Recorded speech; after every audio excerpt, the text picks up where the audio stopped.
kilawin guys. Ang una nating likado guys, ito sibuyas. Lagyan muna natin ng sibuyas, pipino,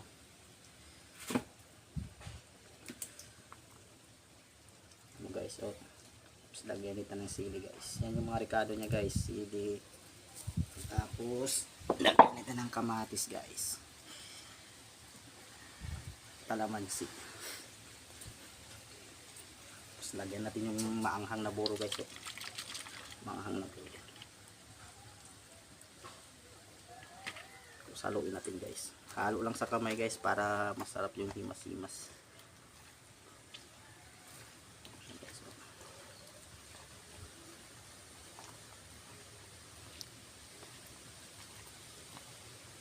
Tapos meron din tayong seaweed guys. Ito yung seaweeds. Tapos pusit na fresh at saka yung sinigang na hipon. Ito guys, lagyan ito ng suka guys, sausawan ng seaweeds.